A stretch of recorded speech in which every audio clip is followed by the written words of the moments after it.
Here's a tale of bloody TV programming. I call this dud Clots My Line. The blinding Klieg lights blazed white hot. The red signal atop the kinescope camera blinked on. Gears and chains within the camera began to whir softly. All the previous bustling and mad confusion had suddenly come to a hushed end. The cam TV program began, ushered onto tape to be used at some future date by the unctuous, suave voice of its master of ceremonies, Anton Chatfield. Good evening, friends. Welcome to our network's newest game, Guess the Guest, a unique quiz game in which our panel will attempt to guess the occupation of our invited guest. Mr. Pierce Drainer sat beside the master of ceremonies, smiling nervously. From time to time, he glanced at the panel sitting sternly across the small studio stage. If our panel fails to name the guest's secret occupation within the time limit, he receives a valuable prize. Mr. Chatfield nodded toward the glum threesome opposite. Our panel is new each week.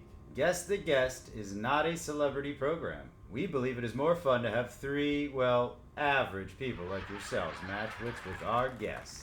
Tonight on our panel we have Mr. Ralph Peters, night watchman, Miss Celia Pronick, movie cashier, and Mr. Paul Dunkel, maintenance man.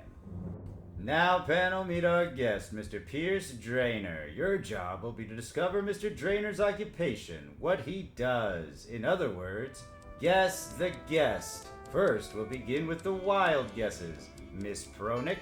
Mr. Pierce Drainer sat in the guest seat with an amused smile gloating inside.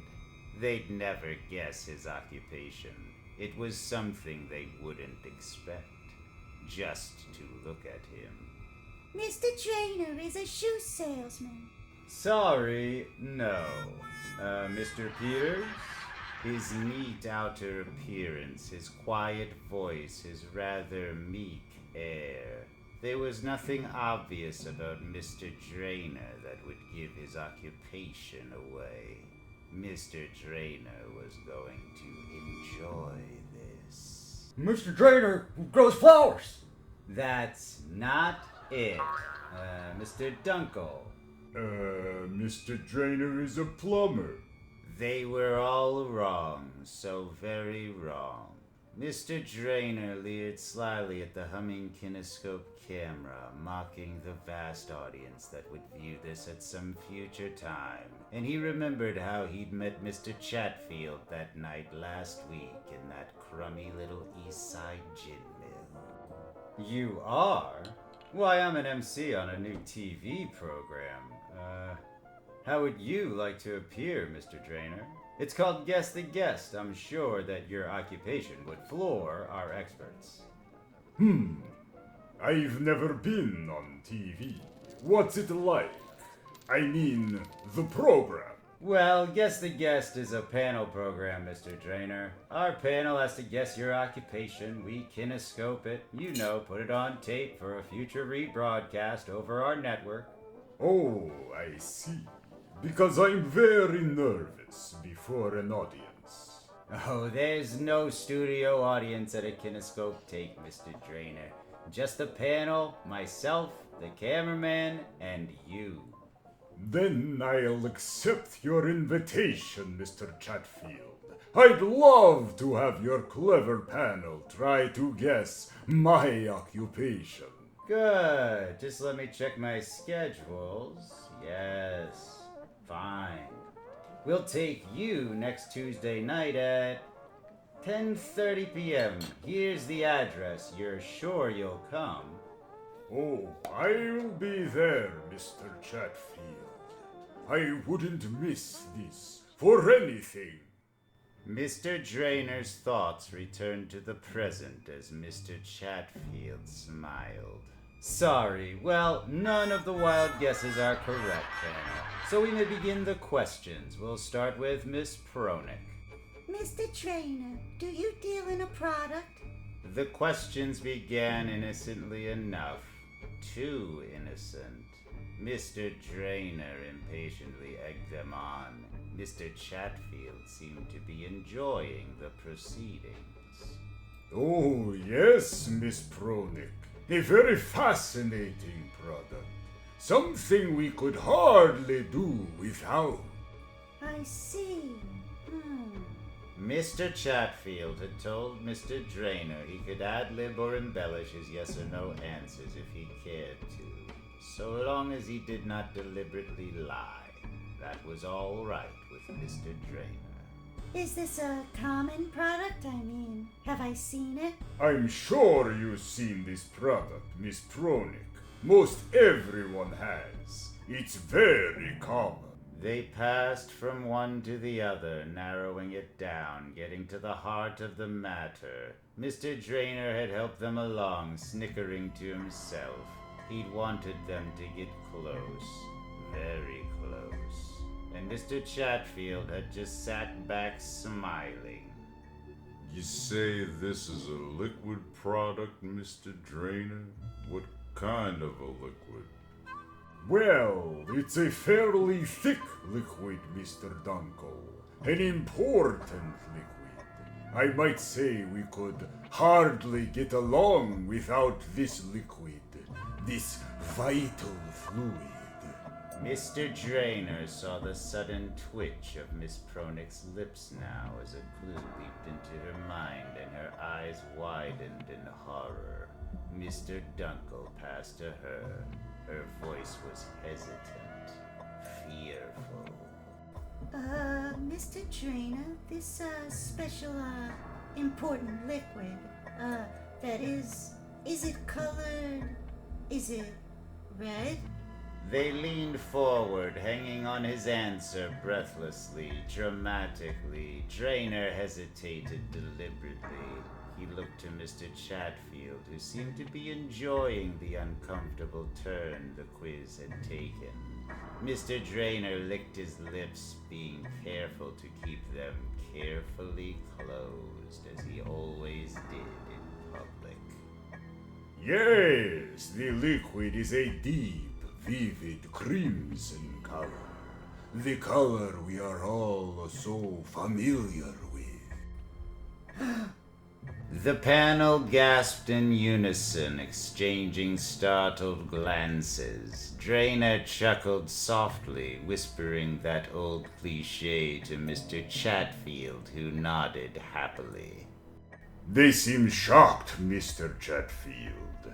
As the story writers put it, their faces seem pale, drained of blood. You're so right. Desperately, they hurled questions at him, hoping they were wrong at what they suspected. Is it red paint? Nail polish? A new soap, red in color. No, you're getting off the track. It was Dunkel's turn again, but he was still afraid to come out with it openly. He tried to approach it in a roundabout way, like a fearful man skirting the edge of a deep, deadly pit. Do you work in a butcher shop? Is it meat? No, nothing like that. Peter seemed to be mentally gagged, evading the direct question like some horrible slime lying before him. You're a doctor. You must be. You simply must. Heavens no, far from that. They were all beating around the bush, afraid to name the hideous occupation torturing their minds. Miss Pronick looked positively ill as she stammered. You work in a hospital, in a blood bank, is that it? Sorry. The grinning, gloating guest chose his words carefully for their fullest and most tantalizing meaning. It was so delightful watching the panel sweat and squirm. I'm not in the business of preserving one's health at all. You have 2 minutes, panel. Mr. Chatfield's eyes gleamed as he warned the panel of the fleeting time. It was the triumph he'd planned all along. That's why he'd invited Mr. Drainer at night. It all fit in so nicely. Quite a lovely, tormenting twist. You're a mortician. Certainly not. The panel shrunk now as Drainer leered at them, mocking them, defying them, daring them to pin him down. Mr. Chatfield sat back, wondering if they'd have the nerve. Well, panel, any more questions? Do you give up? You have 1 minute. No, wait. We know. We all know. Mr. Drainer is oh no, it can't be. Chatfield, you wouldn't do this to us. Mr. Drainer giggled. Mr. Chatfield looked surprised. Do what, Miss Pronick? I don't know what you mean. We'll protest, Chatfield. We'll protest to the network. It isn't fair. We're supposed to... Mr. Chatfield laughed. This man has a legitimate occupation. If you can't guess it, he wins. Now, do you care to take a stab at it? No. A dirty trick. You'll hear about this. Mr. Chatfield turned to Mr. Drainer. Mr. Pierce Drainer, you have stumped our panel with your occupation. Guess the Guest is proud to present you its jackpot prize. This solid oak hand-hewn nylon-lined brass-nailed casket for you to rest in eternal repose forevermore. A casket? Say, what kind of program is this? You see, panel, Mr. Pierce Drainer is a vast manufacturer of red ink. Mr. Drainer laughed out loud, forgetting to hide his poor teeth deformed by pyorrhea. Ha ha! Yep, that's right. Plain old red ink. Chatfield, you dog. We thought you had deprived us. Drainer's laugh choked and died. The members of the panel were rising from their seats, coming toward him.